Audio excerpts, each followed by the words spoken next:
अस्सलामुअलैकुम स्टूडेंट, पिछली वीडियो में हम डिस्कस कर रहे थे solution of a non homogeneous linear equations. और उसके लिए हमने सिस्टम में पहले क्या किया कि एचलन फॉर्म में उसको कन्वर्ट किया और उसका जो सॉल्यूशन था वो फाइंड किया, मतलब x1 x2 एंड x3 का जो वैल्यूज थी वो अपने फाइंड की हैं। ठीक है, अब हम क्या करेंगे कि उसी क्वेश्चन को, मतलब उसी जो इक्वेशंस का सिस्टम था नॉन होमोजीनियस का, उन्हीं को हम क्या करेंगे कि रिड्यूस एचलन फॉर्म में कन्वर्ट करेंगे। सही हो गया।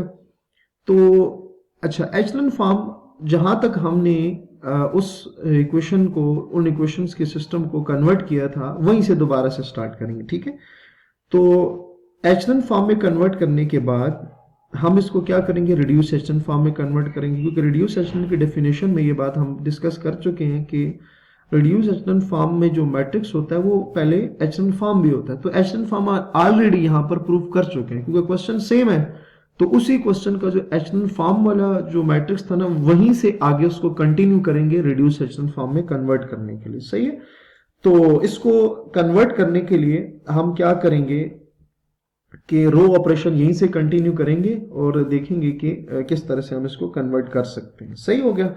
अच्छा, तो ऑपरेशन आपने यहाँ पर एक लगाना होगा। ऑपरेशन स्टूडेंट आपने ये लगाना है कि आपने रो 1 को ऐड करना है -3 टाइम रो 2 के साथ। ठीक है, तो जब आप ये ऑपरेशन उस फॉर्म पे अप्लाई करेंगे जो मैट्रिक्स की एचलन फॉर्म आई थी, सो हमारे पास स्टूडेंट क्या आ जाएगा, यहाँ पे हमारे पास जो फॉर्म आएगी वो आएगी 1, मैट्रिक्स की जो 1 0 5, साथ आ जाएगा 12 एंड 0 1 -1 एंड आ जाएगा -3 0 0 1 2। ठीक है, सो ये वाला ऑपरेशन लगाने के बाद हमारे पास मैट्रिक्स ये आ जाएगा। ठीक हो गया। अच्छा, अगेन अब आपने इस पे ऑपरेशन लगाने हैं, दो ऑपरेशन यहां पर हम अप्लाई करेंगे। रो 1 +-5 रो 3, ये पहला ऑपरेशन होगा। इस मैट्रिक्स पे की मैं बात करें, इस पर आपने ऑपरेशन ये वाला अप्लाई करना जो भी मैं लिख रहा हूं। एंड दूसरा क्या है, रो 2 +1 टाइम विद रो 3। ठीक है, तो अगर आप इस मैट्रिक्स पे ये दोनों ऑपरेशन अप्लाई करें स्टूडेंट, तो हमारे पास जो मैट्रिक्स था वो कन्वर्ट हो जाएगा रिड्यूस एचलन फॉर्म में। किस तरह से, 1 0 0 2 एंड 0 1 0 -1 एंड 0 0 1 2। ठीक है, सो अगर आप इस मैट्रिक्स को देखें ना स्टूडेंट, तो ये रिड्यूस एचलन फॉर्म है। रिड्यूस एचलन फॉर्म क्यों है कि पहली बात तो ये कि एचलन फॉर्म है। ठीक है, आप देख सकते हैं कि यहाँ पर लीडिंग एंट्री से पहले जीरोस की तादाद जो है वो 0 है, अगली रो में 1 है और उससे अगली रो में क्या है, 2 जीरोस है बिफोर द लीडिंग एंट्री। तो जैसे जैसे आप मूव करते जा रहे हैं तो number of zeros before the leading entry are increasing. ये फर्स्ट आपके पास स्टेप था।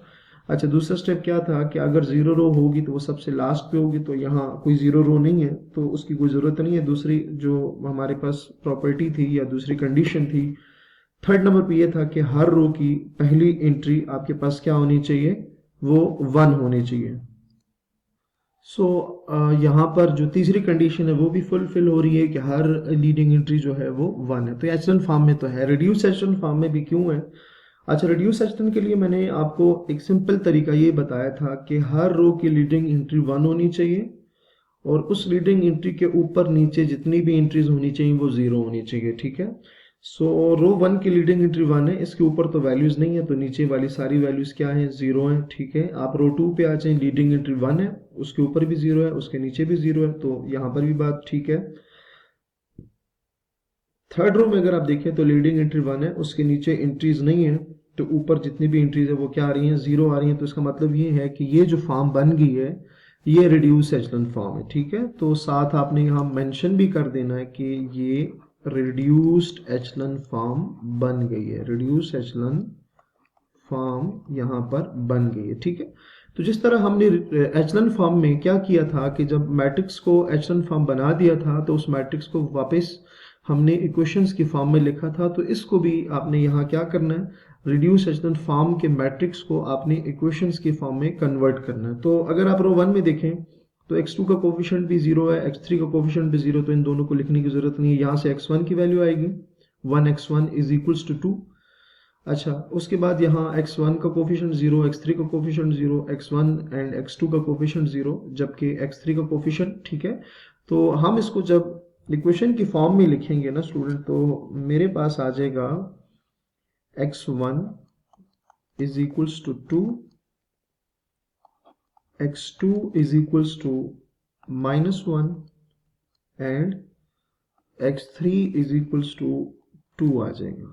ठीक है स्टूडेंट, तो अगर आप चाहे एचलन से देखें या रिड्यूस से देखें, एचलन के साथ जब हमने सॉल्व किया था तो वैल्यू क्या आई थी, x1 2, x2 -1, x3 is equal to 2, और जब हमने रिड्यूस एचलन से इसको सॉल्व किया तो क्या आया, x1 is equal to 2, x2 is equals to -1, x3 is equal to 2। तो दोनों केसेस में आंसर स्टूडेंट क्या आ रहा है, सेम आ रहा है। ठीक है, सो दोनों मेथड जो है, ये दोनों मेथड डिफरेंट मेथड है, लेकिन आंसर दोनों का क्या आना चाहिए, सेम आना चाहिए। सो इस एग्जांपल में स्टूडेंट हमने देखा कि किसी भी non homogeneous system of linear equations को एचलन फॉर्म और reduce echelon form of the matrix use करके किस तरह से उसको सिंप्लीफाई किया जा सकता है। ठीक है, इस लेक्चर में हमने ये बात सीखी। सो अगर आपके पास कोई भी मैट्रिक्स आ जाए, ठीक है, कोई भी आपके पास मैट्रिक्स आ जाए और आप उसको कोई भी सिस्टम आ जाए और आप उसको सॉल्व करना चाहें थ्रू एचलन एंड रिड्यूस एचलन, तो आप उसको इस तरह से सॉल्व कर सकते हैं। ठीक है, जैसे हमारे पास शुरू में हमने देखा कि ये आ रहा था सिस्टम, हमने उसको एचलन से भी सॉल्व किया और रिड्यूस एचलन से भी सॉल्व किया। तो स्टूडेंट यहाँ पर हमने 3 मेथड जो हैं वो कंप्लीट कर लिए हैं। फर्स्ट ऑफ ऑल हमने देखा कि किसी भी नॉन होमोजीनियस सिस्टम को हम क्रामर रूल से किस तरह से सॉल्व करते हैं। अच्छा, उसके बाद हमने कहा कि अगर इन्वर्जन मेथड है या यूज ऑफ मैट्रिसेस है, उसको भी हमने डिस्कस किया कि उसके थ्रू किस तरह से सॉल्व करते हैं। एंड थर्ड नंबर पे हमने जो सिस्टम था ऑफ लीनियर इक्वेशंस, उसको एचलन फॉर्म में भी देखा और रिड्यूस एचलन में भी देखा।